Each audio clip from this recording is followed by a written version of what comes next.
Hello, my name is Raven and I'm 37 years old. The most insane thing in my life happened a few months ago, and I decided I wanted to speak up about it here. Let me start this story by telling you a little more about myself. Both my parents had passed away when I was really young, and I had no other qualified relatives to take care of me. So I got tossed around in the foster system a lot. We stayed with a lot of families until I eventually turned 18 and started living on my own. I have no other siblings, and I'm pretty much my own family. I worked hard to keep myself afloat and put myself through college. I managed to get a good job, and I was finally able to live relatively comfortably. Everything was going well, and I was finally happy. And things only got better when I met my now ex-husband, Travis. I met Travis around 10 years ago through a dating app. I'll be honest and say that I wasn't initially interested in him. I was on various dating apps only because I was feeling lonely, and I never really expected it to go anywhere. Even after Travis and I matched, I only spoke to him out of boredom. I said yes to a date with him because I had nothing else to do on the day he asked me to go out with him. But all of that changed when I actually went out with Travis. He was such a gentleman. He knew just how to make me laugh and was also able to engage in intellectual banter with me. I was genuinely pleasantly surprised by him. And so that one date led to many other dates. Eventually we began to see each other officially. We dated for around a year before I asked Travis if there was any way for me to meet his family. I just figured that it was the natural next step in a good relationship. However, Travis told me that I wouldn't be able to do that. He never explained why I couldn't. I tried to let it go after that. Travis had gotten a little distant after I asked to meet his family, so I just never brought it up again. 2 years later, Travis asked me to marry him, which I enthusiastically said yes to. It was during the wedding planning that I began to think about how I never got to meet his family. My insecurities began to get the better of me, and I used to think that the reason he did not want me to meet his family was because I was not good enough for it. My thoughts only spiraled further, and they began to affect my everyday life. Finally, I decided to just ask Travis, point blank, why? Could I ask you something a little personal? Yeah, sure. What is it? Why is it that I haven't met any of your family? Well, I don't have one. You don't? I mean, my dad passed away around 10 years ago, and my mom. Oh my God, I'm really sorry about your dad. I hope your mom's all right. My mom's fine, I guess. You guess? Do you not speak with her anymore? I don't. Do you mind telling me why? You don't have to if you don't want. No. We're going to get married soon, and this is something that you should know. My mom and I got into a huge fight a few years ago. About what? Well, I don't remember, as it was quite a long while ago, but she kept meddling in my life, and I was tired of it. She believed that she always had a higher moral ground and kept criticizing everything I did. I got tired of it, and when I called her out, she called me a disgrace to the family, so... Oh no, I'm so sorry that you had to go through that. It's all right. It was hard to deal with at first, but then I got used to it. Now I'm in a way better place, and I'm with someone who actually appreciates me. That I do. But do you think you'd maybe want to reconcile with her because it has been a good few years, and like you said, you're in a better place now? She must have also changed. Absolutely not. Only I know what kind of negativity she brought with her, and I don't want her to be a part of my big day. If she reaches out to you, just ignore it, okay? All right, honey, whatever you want. I'll do it as long as you're happy. I was obviously disappointed that Travis wanted nothing to do with his only family. Maybe it was because of my past, but it made me sad to see how he was willing to throw away his only family. I struggled to grapple with his answer, but thankfully, just a few days after that conversation, Travis had to go on a business trip. I took that time to come to terms with the fact that our wedding was not going to have any family, and that was probably how we were going to live for the rest of our lives. A few months later, we had a pretty small wedding ceremony with only our closest friends present. Over the next 2 years, both of us focused on our careers and spending time together. We did really well in our careers and got pretty good jobs. With the good money we earned, we traveled together to a lot of places. We had a lot of fun in those 2 years, and it was around the end of the second year that we began talking about having kids. Now, I wasn't the biggest fan of having kids, keeping in mind my background. If something were to happen to me, there would be no one to take my child in. As for Travis's side, I knew nothing about his mother, so I didn't even know if she was capable of taking care of a child in case something happened. Travis, on the other hand, was adamant about having a child. It was apparently his big dream to have a child. We talked about it for months before I finally gave in. We decided that it would be smart for me to quit my job, and we started trying for a child. However, we encountered a lot of difficulty. We went a full year before I finally conceived our son. The birth of our son was truly the happiest moment of my life. Travis was an amazing father. He devoted all his time to taking care of our son, and even did his share of the chores that didn't involve our son. I was living on cloud 9. I didn't think that my life would get that good, and I guess I was kind of true. When my son was 3 years old, I got a call from an unknown number. Hello? Hi, this is Pamela, Travis's mother. Oh, hello, how are you? It's so nice to hear from you. Oh, I'm good. When will you be getting here? I was supposed to come over? Well, Travis dropped your kid off here and I wanted to know when you'd come. When did Travis do that?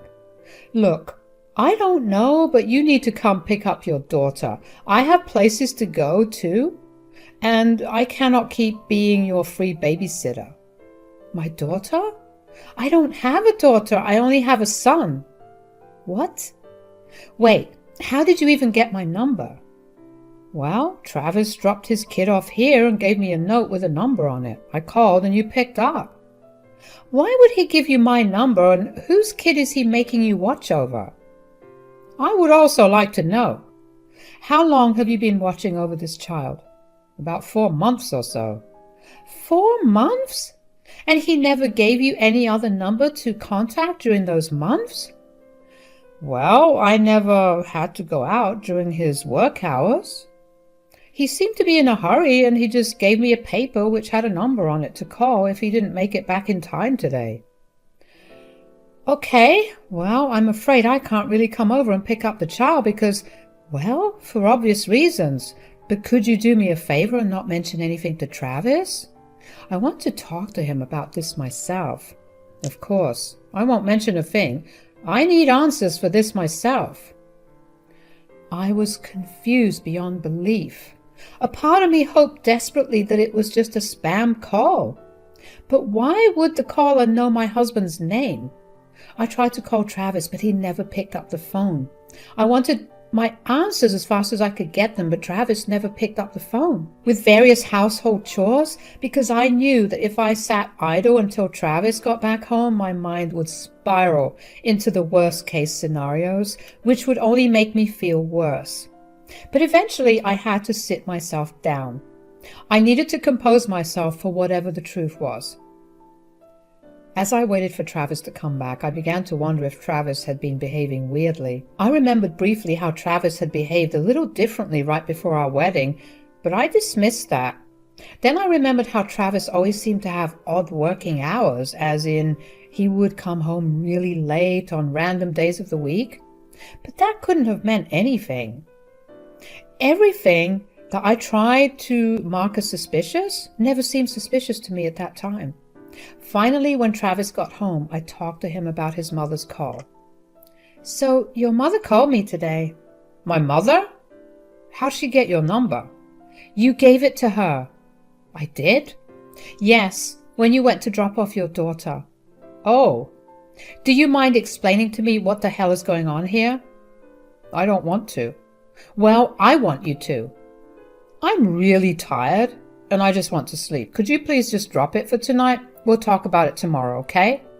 So you'd rather this eat me up than tell me what's going on?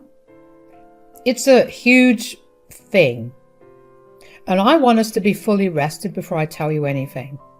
No, What you want is to avoid the topic altogether. Do you really think I'd be able to sleep after this? My mind is already spiraling through the worst of the worst case scenarios. I just need a few answers, Travis. Just give them to me. I'm afraid I can't do that so easily. Just believe me that it's a big thing, but I'm too tired to talk about it. If you don't tell me now, I will do my own digging and find things out for myself. I doubt you'll be able to find anything.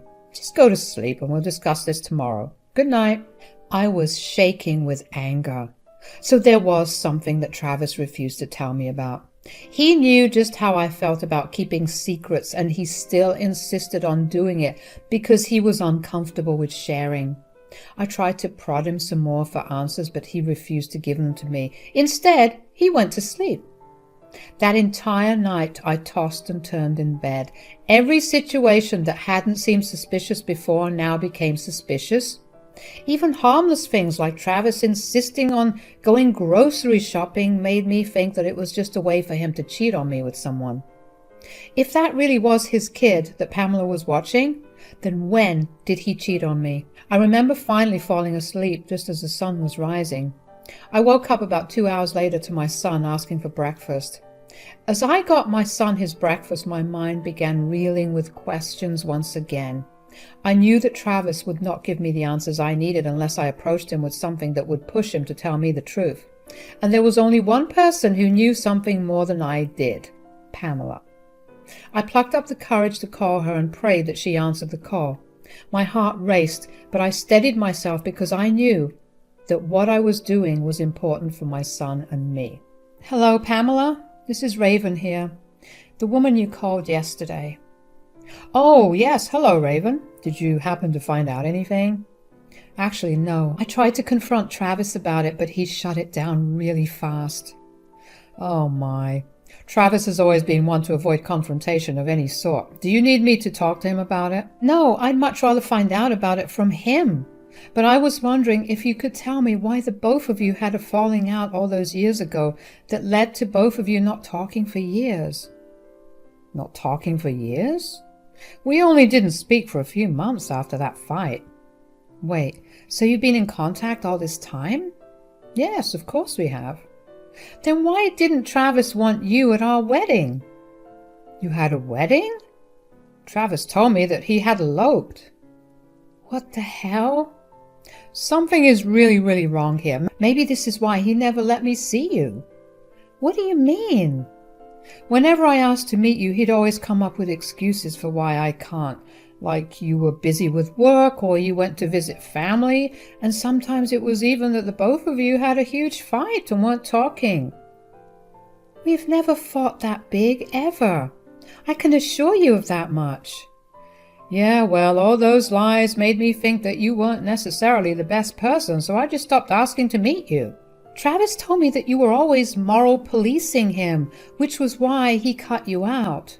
And I never attempted to contact you because Travis told me he wanted nothing to do with you, considering all you ever did was bring negativity around wherever you went. Wow, that's hurtful. I'm so sorry. No, you had nothing to do with this. We just got too caught up in Travis's lies. Yes, but if you don't mind me circling back to my first question, what was your big fight about? Oh, I caught him cheating on his then-girlfriend of 5 years. I was upset with him about it, and I told his girlfriend. That obviously led to the end of their relationship, and he lashed out at me for it. He claimed I was interfering with his life. Wow, that was not what I was expecting. Do you think he's cheating on me now? I have no idea, sweetie, but I wouldn't put it past him considering what he did before. All right, I'll get to the bottom of this. Hey, if you need any help whatsoever, feel free to reach out to me. My doors will always be open to you and my grandson. Thank you so much. I couldn't believe anything that I had found out. My entire marriage, my entire relationship had been built on lies. Why had Travis felt the need to lie so much to me? Did I do something that made him do that? I couldn't wrap my head around why he went to so many lengths to lie, not only to me, but to his own mother. He painted both of us in a negative light to each other and ensured that we didn't like each other so we wouldn't communicate. I spent the entire day just ruminating over my newfound information. I went through his things to see if there were any traces of his lies that I may have overlooked, but I found nothing. The kid that Pamela was talking about was definitely his, considering he had been bringing her over for months. Who did he have another kid with? When did he have another kid? I couldn't recall a single moment that he had to actually cheat on me. The longer I sat with the new information, the angrier I got. How could Travis have put our son in such a position? He had another child, and now our son would have to go through his life knowing that his dad was a cheater.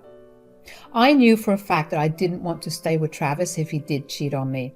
I only had doubts about the child being a product of a love affair because I had gone on the internet to research other ways a child could be his. Turns out there are a lot of stories of people getting contacted by their biological kids who they had no idea of their existence at all because they had donated to a sperm bank. I hoped that was how this child came to be because that was the only thing allowing me to keep a cool head. When Travis got back home that evening, I confronted him again. I spoke to your mother again. Why are you doing this? I told her not to speak to you. Because I want my answers. Do you not trust me when I say that I will tell you in due time? No, because from how I see it, you've been avoiding me because you don't want to talk about it. That's not true. Is it as untrue as you lying to your mother about us eloping? How did you...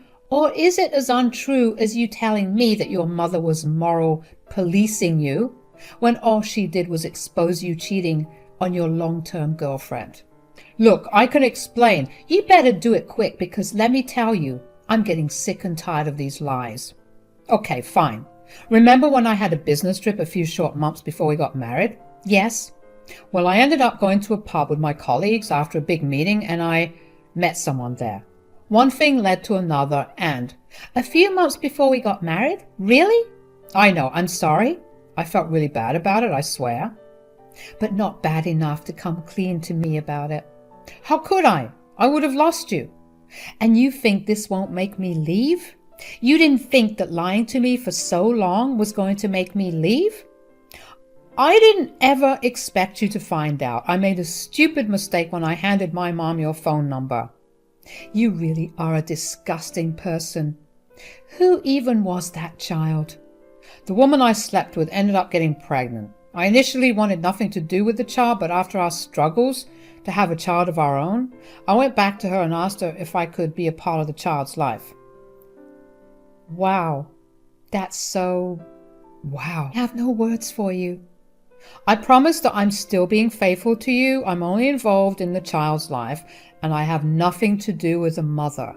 The mother allows me 2 days a week, and when I'm at work, I ask my mom to babysit. I have nothing to say to you. I'm going to just go away for a little while. Please don't leave me. I promise to always be open and honest with you from now on. I can't trust that promise, and I can't trust you. You were dishonest with me in the worst way possible, and I want nothing to do with you from now on. You can't leave me. What about our son? I am leaving you, and I'm taking my son with me. You should have thought things through before lying to everyone in your life. Goodbye. I was crushed and angry. I couldn't believe that Travis had gotten married to me, knowing that he had cheated on me. I would never have married him if I knew. I love my son, but I never wanted him to be caught in the middle of something this big. There was only one thing I ever wanted for my future children, and that was for them to have 2 loving parents with them at all times. Travis knew about it and still went through with his lies. I had already packed my sons and my things and had them loaded up in the car. I took my son's hand and left the house. Travis was yelling for me to come back. He even came up to the car with tears rolling down his face, begging me to not leave him. I was done with him. I drove to Pamela's place because she opened her doors to me. I had talked to her once more before confronting Travis again, and she was more than happy to help me out. Pamela really helped me out during the whole process. She was there for me like a mother would be for her daughter. I spent many, many nights crying, and she was there to comfort me. I don't know how, but Travis figured that I was there and tried on multiple occasions to come over and talk to me, but Pamela made sure he didn't even get to enter the house. After that, Pamela helped me find a good divorce lawyer who also helped me fight for child custody. Travis contested the divorce because he wanted any excuse he could get to talk to me. I didn't let that happen, and instead asked my lawyer to communicate everything. Needless to say, Travis's case did not look so good in front of a judge. Not only did he have to pay me alimony, but he also had to pay child support. As for the custody of our child, he got 2 weekends a month. I'm not happy with it, but I also don't want my son completely cut off from his father. I will tell him the truth when he's older, and then he can make a decision for himself. Travis was devastated and tried to contact me through Pamela, but Pamela did not let him get through to me. Instead, she cut him off. Last I heard, Travis moved in with the mother of his other child. It's been a rough journey ever since I found out. I needed months of intensive therapy just to process my feelings about the whole ordeal. I'm finally at a point where I can talk about what happened, and I chose to share my story with all of you. Thank you so much for listening.